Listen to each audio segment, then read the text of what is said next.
among young people. There is a global move led by the World Health Organization to end spread of the virus by year 2030.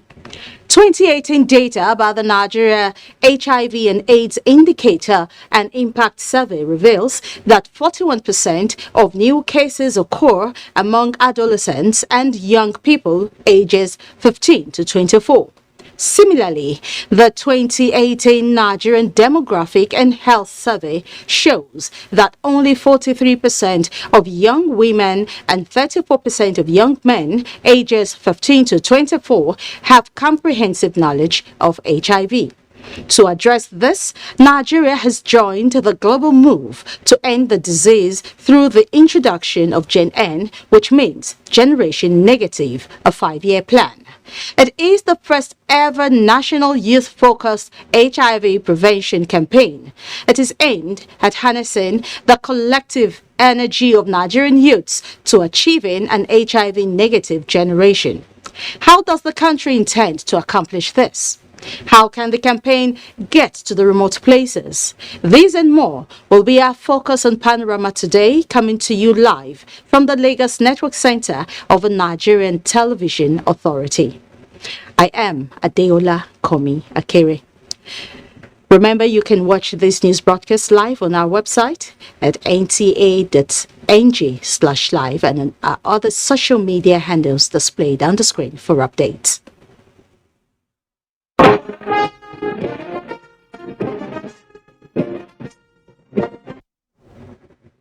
Mobilizing action for a climate-positive lifestyle is at the core of the agenda at leaders in public and private spheres converge in Davos for the 2023 World Economic Forum. Onengiya Fineface reports. Climate change is an undeniable reality. Current lifestyles and practices are not helping the pursuit of a downward curve in the climate trajectory.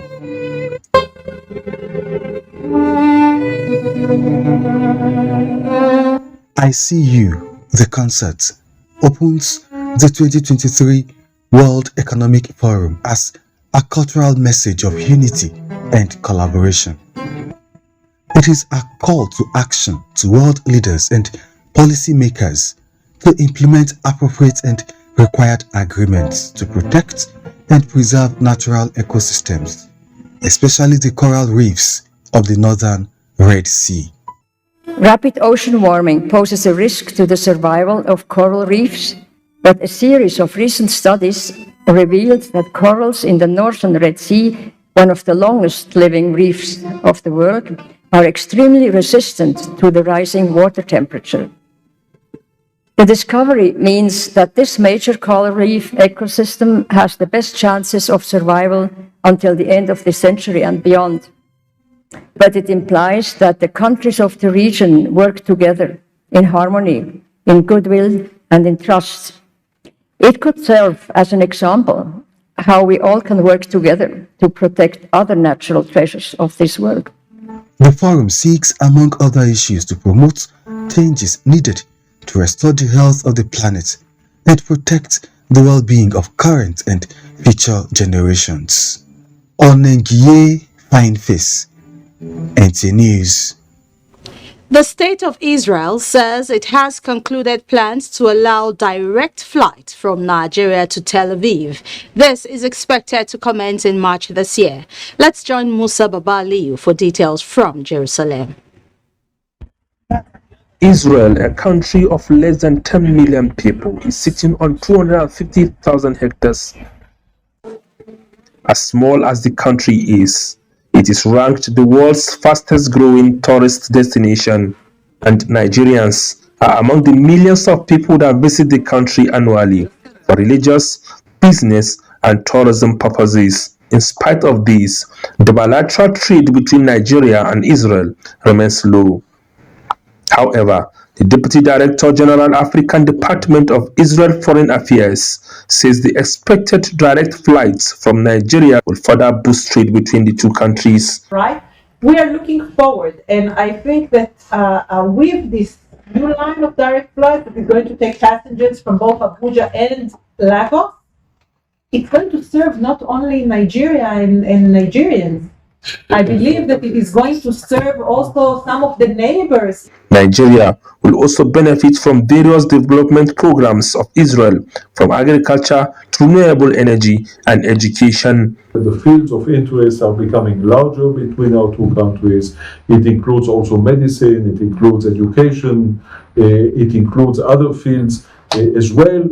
Also during COVID, we worked together to with some local people and the Nigerian Ministry of Health, and we have distributed hundreds of thousands of reusable equipment for the medical staff.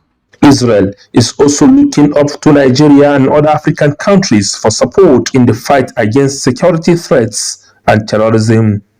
From Jerusalem, Musa Baba Aliyu, NTA News. Trial in the murder case of a pregnant lawyer, Omobolanle Rahim, has commenced in Lagos with the arraignment of the prime suspect, Drambi Ayuba Vandi, before a Lagos High Court. Amaka Owo reports that the defendant pleaded not guilty to the one-count charge brought against him.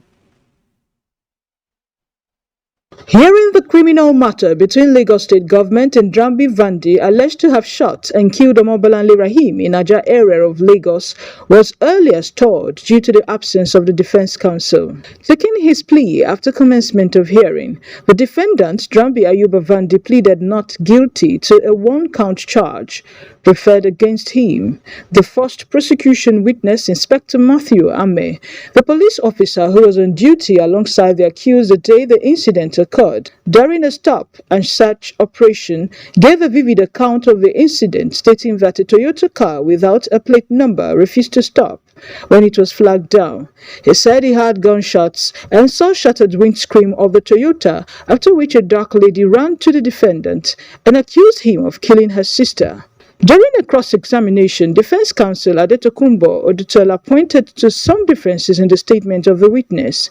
He had earlier complained about the clarity of documents presented as evidence and called for adjournment of the case. This is in demonstration of the state's resolve that within all our powers, no crime will go unpunished. We are here to demonstrate our commitment to pursue this matter to its logical conclusion, and that's what we would do, not only for Bolale, who happens to be our colleague, but anyone who suffers as a result of the excesses of law enforcement agencies. Well, I wait them to bring in their witnesses, and we will cross-examine the witnesses after I study properly and thoroughly the documents. They've given me a better, clearer document now in court, so we'll go through it. The case was adjourned till the 25th and 26th of January 2023 in Lagos. Amaka O, NTA News.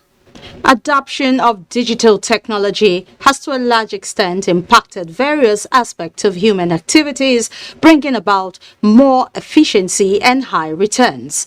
Amidst the challenges of data management, slow access to healthcare professionals, among others, experts say adoption of digital technology in the health sector is the panacea.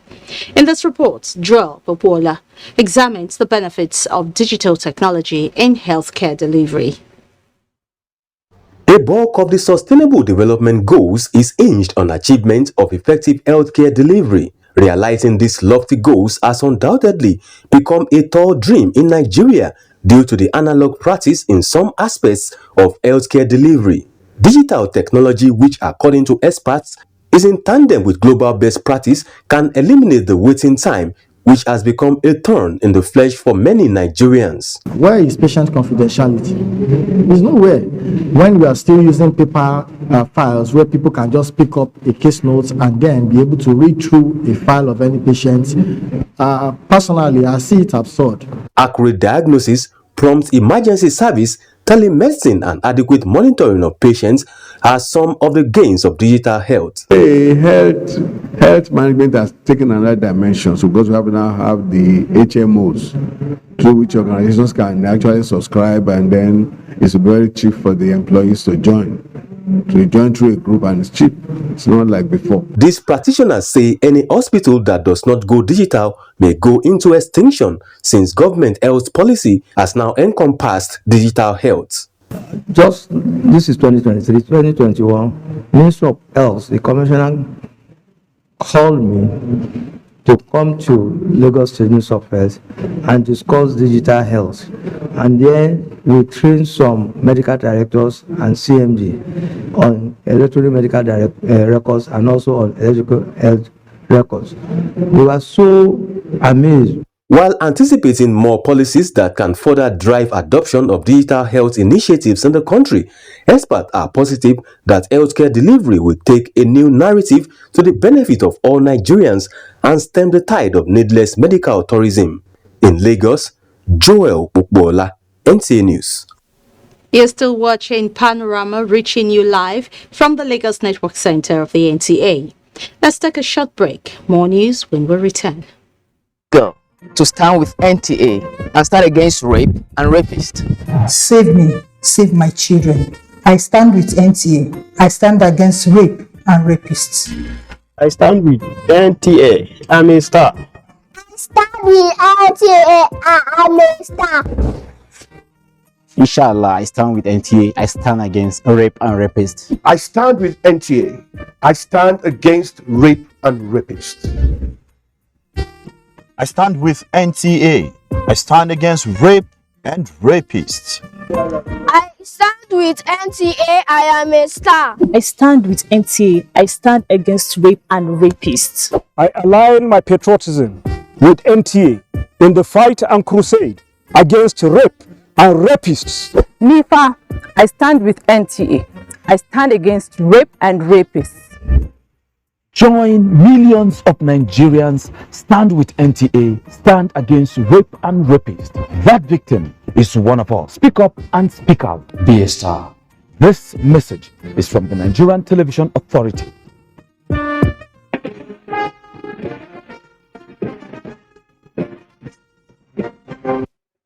Many thanks for staying with us.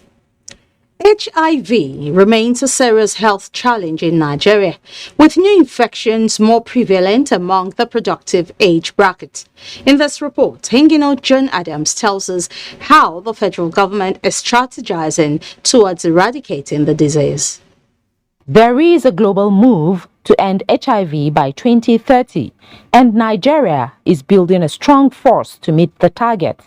With the 2018 disturbing figure by the Nigeria HIV and AIDS Indicator and Impact Survey, which reveals that 41% of new cases occur among young people aged 15 to 24, the federal government, through the National Agency for the Control of AIDS, NACA, USAID, Mosaic Project, and other partners, recently launched Gen N, which means Generation Negative, a 5-year plan. They say HIV does not show on the face. They know they show for face. So that means if you don't test, people will definitely not know their status. So we want to use that to drive young persons to talk to themselves as pair about being negative for those who are not infected, for those who are infected to be identified early.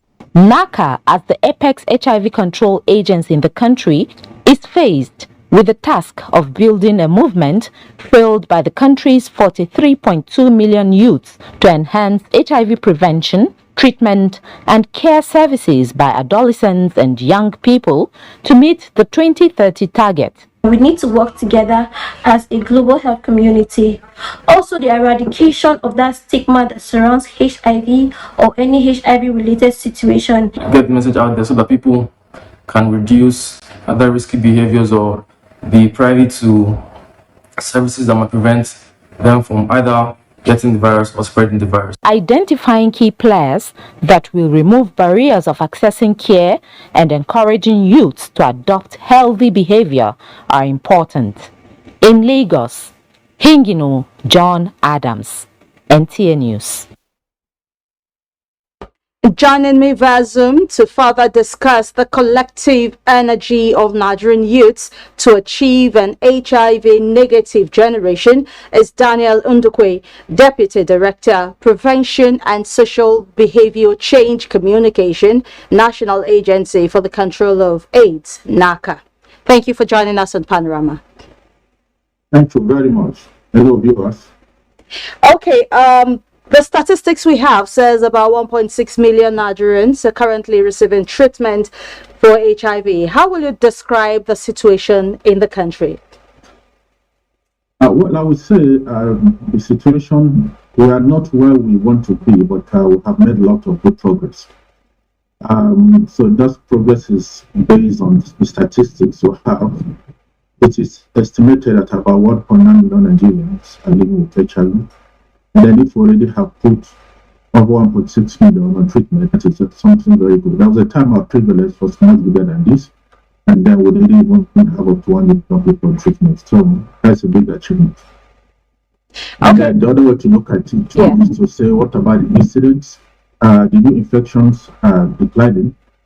There used to be way over 100,000, but now we have new infection that is below 100,000, in fact about 92,000 per annum. That is also some achievement. It's a huge number still, but coming, if you look at it from where we're coming from, then it's a big achievement. And then the knowledge too, somehow people are beginning to have some good knowledge about HIV, even though they have gaps around them. People now know it's no longer a death sentence and people are willing to go for treatment. So I think we're making progress. Okay, it is generally believed that because of the Ebola and COVID-19, the concentration on the enlightenment campaigns on HIV kind of reduced. And we know that obviously adolescents and young people, drive the virus. What could be the reason? Even though I wouldn't want to use the word drive, but the adolescent and young people are indeed a priority population for us as a country for a number of reasons. Their share number, over 1/3 of Nigerian population is constituted by adolescents and young people. We also do know that there's a rising incidence from childhood. If you look at childhood, you have 0.1 to 0.2% infection at childhood, but when they start to grow from the age of 15 especially, we see a gradual rise in the incidence of infection, even in the prevalence. So that you have, when for women over 35, you start having over 3.1% prevalence among them. So what it shows us is we are missing something between that childhood and adulthood in bringing our prevention services to bear so that we reduce or even stop these new infections. Okay, let's talk about the Gen N. Can you educate us more on what it is all about? Okay, so Gen N is generation negative. The aim of this is to contribute to attaining epidemic control, which is a vision of NACA as it is spearheaded by my DG, Dr. Babali. We want to attain epidemic control where HIV will cease to be of public health importance. And if we don't bring in the adolescents and young people, I don't think we will achieve that goal. And the reason is very obvious. I mentioned high population group. We also have mentioned rising incidence and also prevalence as we go from childhood to adulthood. So Gen N aims at one, increasing the number of adolescents and young people that have comprehensive knowledge of HIV. Some people are aware that something called HIV virus, but don't have comprehensive knowledge. And then this lack of comprehensive knowledge is also what is fueling the stigma and discrimination, because when people have wrong knowledge about it, they respond to it wrongly. We also want to make sure that the adolescents and young people, which is the second thing, are empowered with the life skills to stay free of the virus. Mark that word I use, life skills. Life skills tests a lot of things. Empower them with the right knowledge, with the ability to say no when they have to say no, with the ability to be themselves. You know what peer pressure can do. We had so many stories about peer pressure. You're having aching or what we call pimples on your face because you're not having sex. Your buttocks are not big because you're not having sex. Your breasts are so small because you're not having sex. All of them produce wrong information. So we empower them to resist some of this peer pressure, let them be themselves. You can see some young people will be told they're a Jew boy because of not having sex, you don't have a boyfriend. Who says so? If you want to be different, please be different. And then okay, if you say, now I want to be involved in sexual intercourse. Say, but can you make it as safe as possible? Can you use your condom consistently and correctly? So we are looking at adolescent young people who have a mix of people of different backgrounds, different knowledge, different experiences, even people patients among them also. So we are bringing a comprehensive intervention called Gen N that will take into cognizance the various types of adolescent and young people and give them packages of intervention that keep them free from the virus. Now, the next objective is to make prevention services, treatment services available to them. And you do know that one of the ways to also prevent HIV is to put people on treatment. If all Nigerians that are living HIV are put on treatment and are consistent with their treatment, that means it will be difficult to even transmit the virus. Yes. Okay, you mentioned some of the peer pressures they go through to, want to get some parts of their bodies enlarged, as you rightly mentioned. But is NACA, alongside other partners,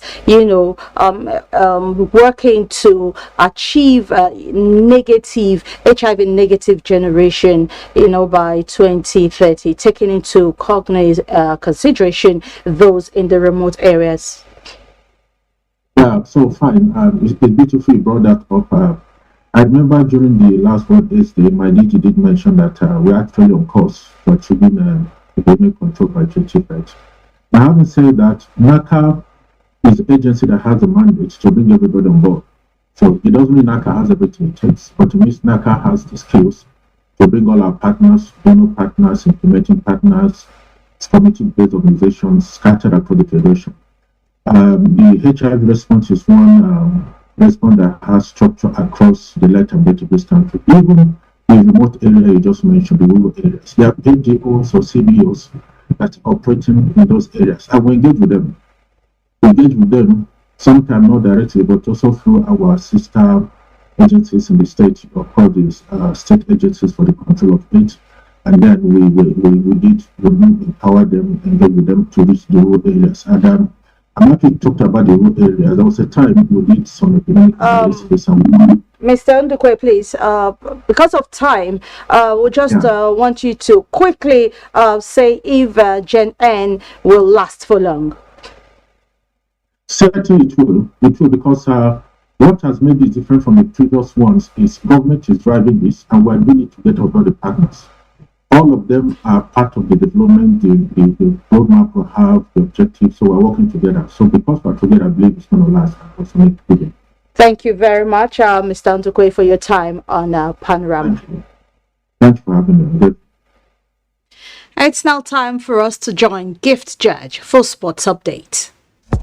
In handball, Nigeria's men under 18 handball team began their campaign at the International Federation Handball Challenge Trophy Continental Phase with a win in the first game. The Nigerian side defeated Burundi 45-30 at the tournament holding in Brazzaville, Congo. The Nigerian team will hope to continue its fine form as it takes on host Congo later on Tuesday afternoon. In African football, the Confederation of African Football (CAF) has reacted to the absence of defending champions Morocco at the ongoing Champions of African Nations Cup, better known as CHAN, in Algeria. Morocco failed to show up for the opening match against Sudan after their earlier threats to pull out of the tournament. The team was at the airport waiting for green lights from host Algeria to fly with Morocco Airlines into the country, but the Algerian government insisted on banning the airline. In grassroots tennis, over 300 junior tennis players from various parts of the country are taking part in the Azimuth Open Junior Tennis Championship, which started off Monday at the Lagos Lawn Tennis Club. The grassroots developmental tennis tournament, which is the first major national open junior championship of the year, will last for 5 days. Focused on raising future world tennis champions, the competition is in 3 categories: under 12, 14, and 16 for boys and girls. Ideally, as a country, we should have like 4 or 5 of these every year, because it brings out a lot of kids that ordinarily would not be opportunity to be out. And that also shows you how far tennis is played across the country. For this tournament, we've been able to select room and select players that are born to represent his country. In athletics, Nigerian sprinter Imabong Oko opened the 2023 campaign at the TTU Corky Classics in Texas, running a time of 53.51 seconds to win the 400 meters women. Imabong ran the fastest time across 6 heats, finishing ahead of Nanya Gay in 54.63 seconds. She's an amazing talent and a potential world champion. For update, Gift George, NTA News. And that's Panorama for today. Thank you for being a part of it. Remember, to be a star, all you need to do is to stay connected with the NTA to stand against rape and rapists. I am Adeola Komiakiri. Enjoy the rest of your day.